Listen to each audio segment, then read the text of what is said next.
Kaladesh masterpieces, where are they sitting right now? Today I want to look at some Kaladesh masterpieces that you can actually purchase on TCG Player for under $50. Regarded as some of the most beautiful lottery cards that Wizards of the Coast has ever created, will they finally see a rise in price after a turbulent 6 months? Let's take a look.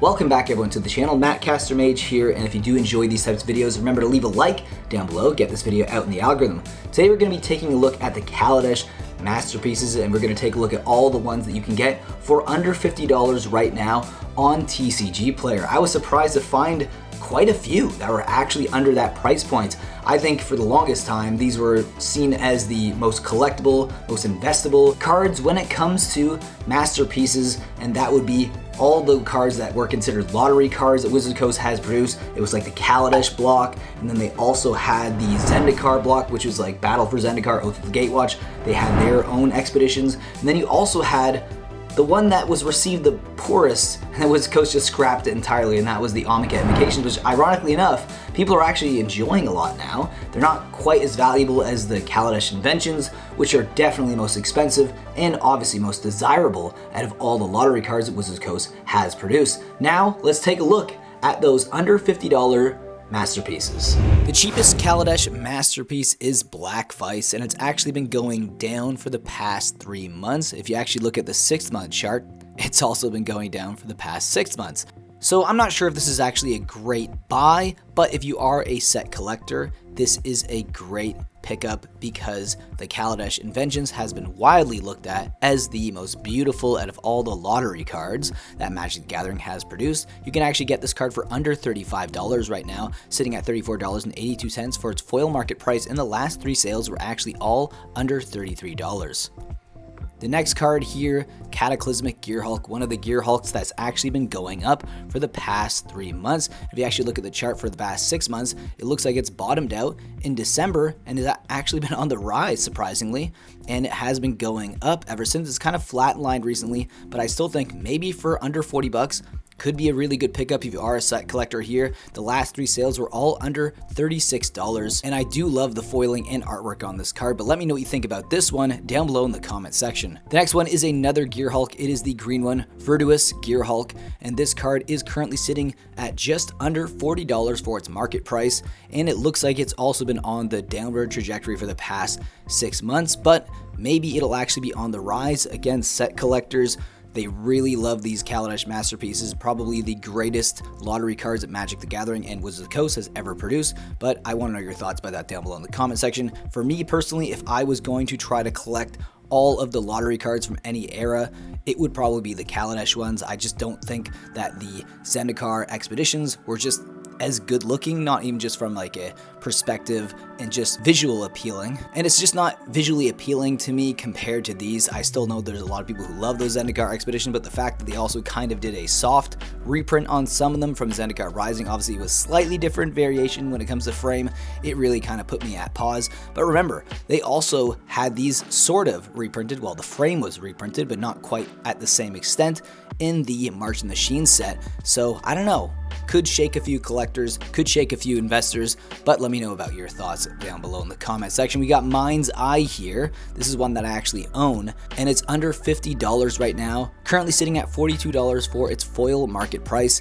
And it looks like it has been kind of on the downward trajectory since April. It had a bit of a spike at the beginning of April, but then has been on its downward trajectory. But if you look at the 6-month trend, oh yeah, it's been going down. It was just under $50, so it has lost a decent percentage on its value. However, the last sales were all under $42, with the last one being a heavily played foil sold for $25. For me personally, unless I'm dead set on collecting a set, I just don't think I'd want to buy a heavily played foil, especially something this new like these Kaladesh Inventions, but let me know your thoughts down below. Steel Overseer, which has actually been on the rise surprisingly for the past 3 months, but if we look at the 6-month trend, it bottomed out completely in December, and that looks like where a lot of the Kaladesh Inventions and just a lot of like collectibles, a lot of negativity in the market, but it looks like a lot of that's been shed. and this card is actually on the rise surprisingly, currently sitting at $46.25 for its foil market price, and the last 3 sales were all under $46. Maybe it is a good time to pick this card up. It was a card that I used in my Modern Affinity deck, not this copy, but now that deck isn't doing so well, especially ever since the Mox Opal ban, but still a fantastic card and definitely Modern playable and also Commander playable. Now this is the last masterpiece that I wanted to show you guys. Technically it is not under $50, but the last 3 sales were all under $50, with the last 3 being $45.50, $46.49, and a light played foil for $45. And this card has been moving up in price for the past 3 months, so maybe it is a good time to pick this card up, but I want to know what your thoughts about that down below. And of course, this card has bottomed out in the middle of January, but it's been going down pretty much since Magic 30th. If you actually look at the trend right here, October 31st to November 8th, that's when it started to really fall in price. It was sitting at about $55, and it went all the way down to just under $50, and it has been climbing ever since. Definitely a great card, a beautiful card that is Commander playable and is also collectible. Well, there you have it. Pretty interesting list. Let me know in the comment section below if you actually own any of these cards. I actually own a few of the cheapest cards. You know, there are cheap pickups at my LGS. I couldn't resist, even though I'm not trying to, you know, collect the entire set, though I do think that would be a pretty good endeavor. They're just beautiful. I think they're definitely the most gorgeous looking expeditions out there, or masterpieces. What do we call them? Is it masterpiece? Is it just lottery card?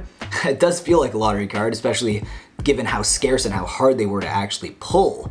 But my God, I love these cards so much. They're the only ones I've never been able to pull in a pack. You know, out of all the lottery cards that Wizards of the Coast has produced, I pulled plenty of expeditions back in the BFC and also Oath of the Gatewatch era, and I've opened a ton of Omega Invocations, even one at pre-release, which is freaking amazing. That was just incredible. But I've never been able to pull any Kaladesh Masterpiece or the obviously Aether Revolt Masterpiece, which I kind of lump in together for this video. But let me know what you think about that down below in the comment section below. Do you own any of these cards? Do you think they're the most beautiful lottery cards that Wizards of the Coast has produced? I'd love to know your thoughts about that. And again, guys, I'll see you in the next video.